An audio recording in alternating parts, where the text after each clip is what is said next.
Ukrainian President Volodymyr Zelensky's historic visit to Washington, meeting with President Biden and addressing Congress. Zelensky expressing appreciation for all America has done for his country in the fight against Russia, but also making it clear that Ukraine will need even more.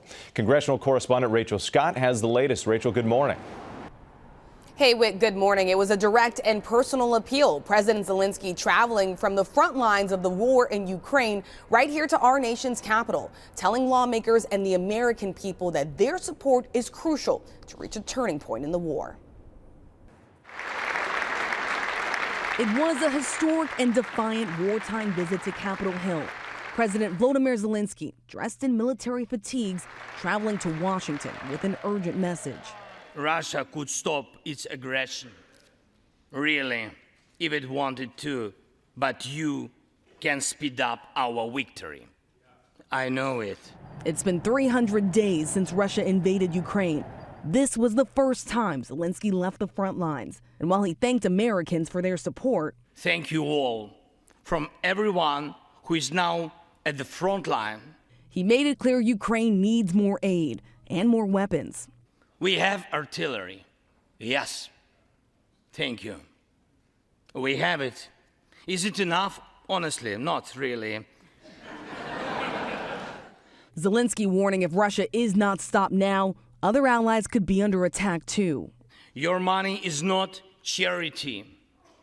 It's an investment in the global security and democracy that we handle in the most responsible way. He took that message to the White House as well, meeting face-to-face with President Biden, who vowed to support Ukraine for as long as it takes. What you're doing, what you've achieved, it matters not just to Ukraine, but to the entire world. The president announcing a new $1.85 billion aid package, including a powerful Patriot missile defense system to protect against Russian missile and drone attacks. And as Zelensky closed out his trip to Washington, he left the American public with one final image, handing leaders a Ukrainian flag signed by soldiers in a desperate fight for freedom. Let this flag stay with you, ladies and gentlemen. This flag is a symbol of our victory in this war. We stand, we fight, and we will win because we are united. Ukraine, America, and the entire free world. A rare moment of bipartisanship here on Capitol Hill. House Speaker Nancy Pelosi giving President Zelensky an American flag that flew over the U.S. Capitol during his visit. It comes as Congress is now scrambling to pass a government spending bill that includes an additional $45 billion in aid to Ukraine. Whit. Rachel Scott, thank you. Let's bring in the top spokesman for the National Security Council, John Kirby. John, good morning to you. It's great to have you. So President Biden is pushing the latest spending bill that includes $45 billion in aid for Ukraine. How confident are you that this historic visit from President Zelensky will help secure the votes in Congress needed? We're not too worried about the votes for that omnibus bill and for that $45 billion embedded in that bill to get passed through both houses and fairly soon.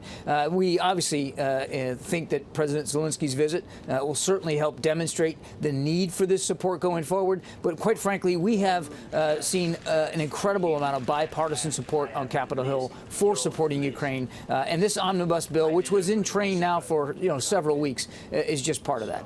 And Zelensky did express his appreciation, but he also dropped a few not-so-subtle nudges that Ukraine will need even more, saying Ukrainian soldiers can perfectly operate American tanks and planes themselves. Could that be on the table? And what about longer-range missiles?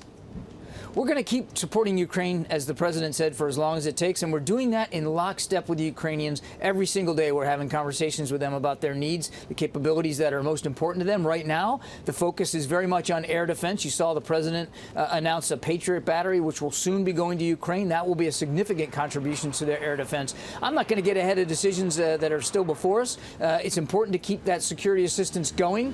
That's why that funding is so important to us, and we'll keep working with the Ukrainians as the needs evolve on the battlefield to meet them as best we can. So speaking of those needs, President Biden pledged U.S. support for as long as it takes, he said. And as you know, there are members of Congress who have concerns about the long-term commitment. Kevin McCarthy among those Republicans saying that they don't want to just write blank checks for Ukraine. What is the end game here? Well, obviously, we want this war to end today. And as President Biden said yesterday, it could end today if Mr. Putin would just pull all his troops out. Now, clearly, that's not going to happen right now.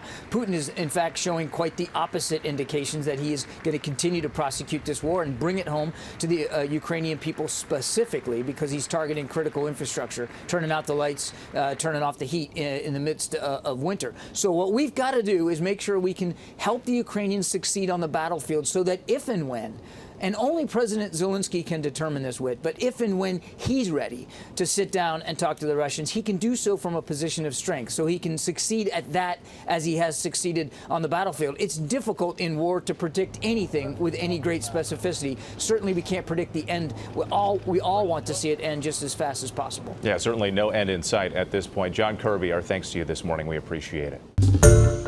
Hi, everyone. George Stephanopoulos here. Thanks for checking out the ABC News YouTube channel. If you'd like to get more videos, show highlights, and watch live event coverage, click on the right over here to subscribe to our channel. And don't forget to download the ABC News app for breaking news alerts. Thanks for watching.